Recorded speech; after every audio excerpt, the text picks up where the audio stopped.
Well, hello, my friends, and welcome to the Matt Powers Show in a year-end spectacular. I am your titular host, Matt Powers, former superhero, current elder millennial. I'm podcasting, of course, because what else do elder millennials do? Welcome to the podcast. Normally, this would be a discussion podcast where I'd come up with an idea. I just want to talk about it with you guys, and then you could kind of respond to it in the comments below. However, I've decided for a year-end special to sort of kick off. I got some stuff coming up next year. I took off the last month so I can kind of reorganize my thoughts and figure out how I wanted to do this going forward. So I think for the year-end special here, I just kind of want to do a wrap-up of my year, tell you a little bit about me, a little bit about what's been going on. I don't know, just give you an idea of some of the highs and lows, and hey, you know, if this is at all interesting to you, then I'm glad you're sitting here listening to it. If not, then there's plenty of other things on YouTube to watch and listen to, so go for it. But to start with, let's just talk about a couple of things here. First off, if you don't know me, I am an elder millennial. I'm the 38, turning on 39, and this year has been particularly rough on me, personally. Coming out of the pandemic in 2020, I had really lost my desire to create anything. Not gonna lie, I had a really tough time the last 4 or 5 years with a lot of things politically here in America, and just personally too, just with the way friends wanted to treat each other, with the way people wanted to act, and how it's been a hell of a time. So when the year started, I was already sort of in a depression. I do suffer from depression. I'm bipolar. But then I found out in January of this year that I had diabetes. I was in the hospital. My blood sugars were well over 600. The doctor even said, had I not come in, I would have been in a coma. I would have been dead. So it was very serious. Once all of that was kind of sort of, the levels were taken care of while I was in the hospital, they were able to get me on insulin, which I had to take for about 6 months out of the year. Thankfully, the reason I got the diabetes, unfortunate as it is, was due to another medication I was taking for my bipolar. It sort of triggered the access of that diabetes to happen. It just flipped the switch. It probably would have happened anyway eventually, but it flipped the switch early. And because nobody was checking on it, nobody knew. Once I was off that medication, once I was, my levels were back, once I had about 6 months of eating right and changing my diet and taking insulin, my body sort of just readjusted itself. And I'm doing a lot better now. I'm off the insulin. I'm on a pill that I take twice a day that really helps. And of course, I carb eat. I limit my carbs. I'm cooking for myself more often. But it's nice at the end of the year. I can kind of, I don't have to be so strict about it anymore, which is good. But I'm always watching it. I'm always checking my blood sugars in the morning and stuff and whatnot. So that was a part of what happened this year. Plus, I work a job. I've been working from home, so kind of feeling isolated all year, away from friends and family. Obviously, with the pandemic and everything, finally getting the vaccine, so I didn't have to feel like I was shackled to this apartment that I live in. But of course, other people in the family had to get it as well. I have a 10-year-old son. He just turned 10, and he's finally able to get the vaccine, though I have been able to spend time with him and see him this year. Obviously, there was always sort of a worry that he might catch COVID because of me. I might get it and he might get it. So it's been a lot of just, I don't know, a lot of stress, a lot of anxiety all year. So what did I try to do to relieve some of this anxiety? Well, first and foremost, you're listening to it right now, the Matt Powers Show. Matt Powers Show podcast, as it was. Originally, the idea for the Matt Powers Show was going to be more scripted content, and it was going to be sort of a spiritual successor to the Space Ghost Coast to Coast show. And the idea that Matt Powers exists in a universe where he was a former superhero, now podcaster, so that the guests he would have on would be all these fictional characters, as well as fictional characters from his universe. And the idea that, there might be a Superman-type character who has retired and now he's a state senator or something, who's uber Republican, because it's sort of the opposite end of what Superman is, right? He's a very staunch conservative. Or you might have a mad villain, a mad scientist who used to build giant robots to conquer the city, and now he has a used car dealership or something. I just like the idea that you take the tropes of the superhero genre and then fast forward it 20 years. Where's everybody going to be when they all retire? When the superhero theatrics are just kind of done with. It's passé. Nobody wants to be a superhero or villain anymore. They just want to live their lives. And what are they going to do with all their unique talents? So I thought that'd be a really funny show. And that is kind of what we're looking forward to in the next couple of years is developing that as a show.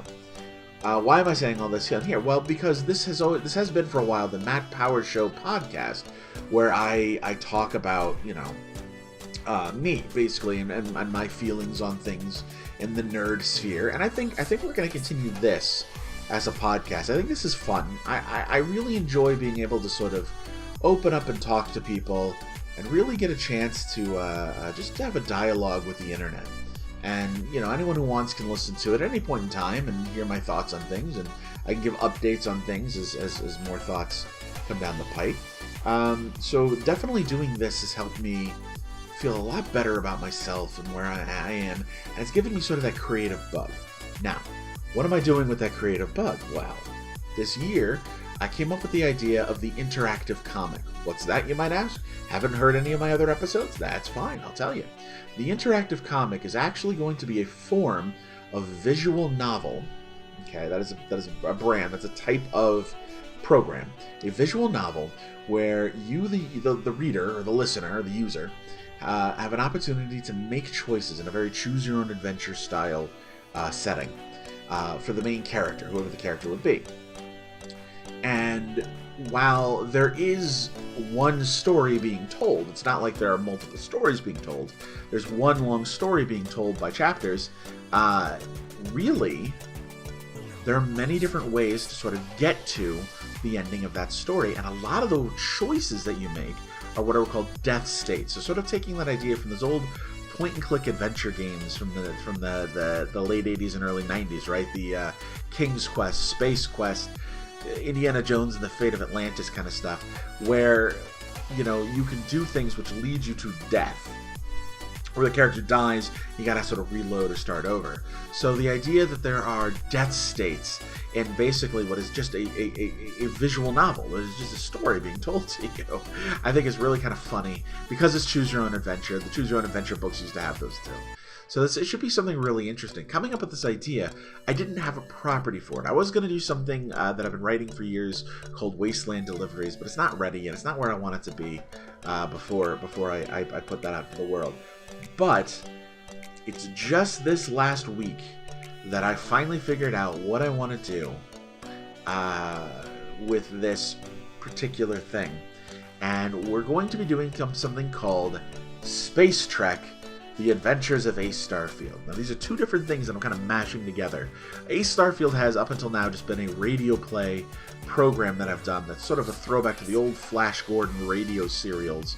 This idea of this little pulp hero, that goes out into the galaxy and he's fighting, a little funny, a little bit of parody, but mostly it's taken pretty seriously. But growing up, my favorite game was Space Quest. It was this point-and-click adventure game about Roger Wilco, who's sort of this fumbling idiot who just sort of happens to save the universe by happenstance. He's not even a captain, he's the lowest, he's a janitor, lowest on the totem pole. Well, that's what we're going to be doing, is in this new IP called Space Trek, where, so it's kind of like Space Quest and Star Trek meeting together, right? Where our hero is sort of the bottom of the barrel of the USS Exit Prize. They already had an Enterprise. He is the lowest rank on the ship, Ace Starfield. He dreams of being a captain. He dreams of being a space hero. But everyone kind of treats him as a joke, of course, until he ends up actually saving the galaxy, saving the universe, doing something great, and gets recognized for it. So it should be something fun. There's going to be a narrator that's constantly playing off of him. So as you experience the story, you're going to get a lot of comedy between these two characters, a lot of colorful, unique characters in the first place. And the idea is, if it's successful, if it's something that I enjoy doing and people like experiencing, it will become an ongoing series for me. There are very few American-made visual novels in the first place, and I feel like for our culture, the best iteration of a visual novel would be something that reminds people of comic books. So for sure there are these cutscenes that are like live panels of comics on the screen, that kind of give that comic book sensation, that really let people feel the weight of Americanism into something that isn't normally culturally American. So should be a lot of fun. Going forward, that is the big project. That is what we're working on.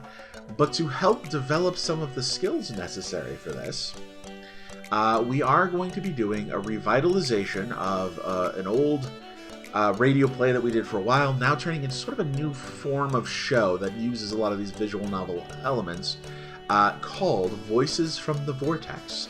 But it's now Voices from the Vortex VFTV Reboot. And it's going to sort of be a reboot of this. It is Doctor Who fan fiction, where myself and my podcast partner, Taylor Davidson, we both play two other Time Lords from the planet Gallifrey. I'm the Bachelor, he's the Associate, because they already had a Doctor and Master. And then we do just kind of shenanigans in the Doctor Who universe, with our own TARDIS kind of strolling out there and trying to save galaxies and do whatever thing, and just being relatively bad at it. It should be a lot of fun. It should be very funny. And I think people are going to have a lot of fun with it. The episodes will be very short. They'll be, 5-6 minute episodes. So it should be something that people I think will really, really enjoy. Really, really like listening to, especially if you're a fan of Doctor Who. So these are all kind of, so getting that creative bug again. It's like, oh man, so much I want to do now. So much, I have these ideas, these plans, and it's new for me for a while. I haven't had this feeling in a while. So this year has been rough. Other things that happened this year, of course, I've met some new people, which is good. I've tried to get out there as best I can in life. Due to some medical issues, I have arthritis now in my back, and it's very difficult for me to get around. I'm actually talking with my doctor about getting steroid shots, which would help me to be able to exercise and help me to be able to get out of this apartment. But because of these medical issues, I'm very much so kind of confined to this apartment for the majority of the time, and it makes it very difficult, on me, because I am a social creature. I'm an introverted extrovert, as they usually call it, and I like being around other people. I like having friends, but obviously this is such a small place. People don't want to come here. They want to go out. They want to do things. So, spending a year it's been a couple of years now where I've been sort of trapped here, and just more and more getting a chance to go out, playing D&D with some friends. I think next year I'm going to start doing a couple other RPGs at people's houses, so getting a chance to get out and to see people is going to be a big part of next year. So this year it's been difficult. Like I said, I've met some new people, and I've also lost some friends. Unfortunately, sometimes you have toxic friendships, and it's not... Look, I don't think anybody sets out to be toxic. I don't think anybody thinks to themselves, man, I want to be a dick to people. Nobody feels that way. But the problem is they get so involved in their own lives, they become so self-involved, that they don't realize how they're treating others. And, look, I'm not mad at these people that I've had to let go, but, if you're going to treat me that way, if you are going to treat me like I'm only being used for something, or I'm just an afterthought, I don't need to be in your life. Go do that with somebody else, not with me, because I'm worth more than that. Finding my self-worth is a huge part too of this too. So I've had to let some people go, and I wish them all the best. I do, but I just have no interest in bringing them back into my life. They don't appreciate me the way I feel I should be appreciated. I think that's a huge part of it. I think everybody should have a standard for how they feel they should be appreciated. And you know what? Hey, if that sounds unfair to you, if my set of appreciation is unfair to you, you say, I don't think I should have to appreciate you that way, then don't. But don't be in my life. There are certain things that I ask of all my friends. Communication is one of them. I understand everybody's busy, right? But a text message takes 2.5 seconds to type and send. If you don't have 2.5 seconds in a month to send a response to somebody's text message, LOL, smiley face, hey, that's cool, hey, nice, whatever, what are you doing, man? You're not friends anymore at that point in time. So I don't know. I don't want to rag on people because it's not their fault. It's just people change, grow apart, and I've had to let people go. And that sucks, but it is the way it is. Thankfully, I've sort of reconnected with a couple other people, which is nice. And and I started learning 3D modeling. That's a huge part of this. Learning how to do these 3D modeling and backgrounds and stuff. Learning how to make spaceships and locations and planets and deserts and whatever. Like, it's a lot of, first off, it's a lot of fun to do, but secondly, it's exactly what I need for my art, because I'm not good at backgrounds. I'm great at my style of characters, but I'm terrible at backgrounds. So to be able to develop these backgrounds is a huge deal for me. I am going to try to learn 3D modeling for characters. Unfortunately, my first attempt at it did not go over very well. And there's not a lot of people that can kind of work with me on it. There's not a lot of people that know this skill, that have the time or the ability to kind of spend with me on developing this. So it is a lot of watching YouTube and doing it on my own, and getting frustrated that I can't do it as good as other people. Well, everyone does it at their own rate, but if I can't do it to the point that I'm happy with it, then what's the point, So I got to keep working on that. I'm not giving up. I'm slowing down on that to focus more on doing these backgrounds, which I know I'm good at, and I desperately need done anyway, so I can still do characters, the way I draw. So yes, kind of a lot went on this year. Incidentally, my son turned 10, and he is funny and smart and amazing. He has his own sense of comedy. Every now and then he'll say something, and I know he's purposefully saying it as a joke, and it's just hysterical. He's got a sense of comedic timing. This kid is going to grow up to be one of the great comedians of his age. He really is. He's young, so a lot of his jokes are young jokes, but he's growing and changing and learning. And I think that's really something phenomenal.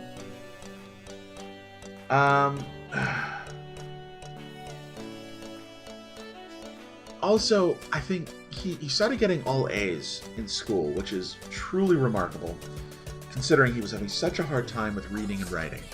But he started going to the Sylvan Learning Center, and very quickly, I feel like he's caught up with where he needs to be. Now he's getting all A's in school. I'm so proud of this kid. Becoming a father is one of the greatest things that ever happened to me. I'm in love with being this kid's dad. And at first, when he was first born, I felt like, well, I don't want to sacrifice my life. I still want to be able to have fun and go out and do the things that I do. But then, as he started to grow, I realized, man, no, I want to be there for him. Like, I want to be all in with him. He has become more important than any friendship, any relationship I have. And that's a big deal to me. That really is.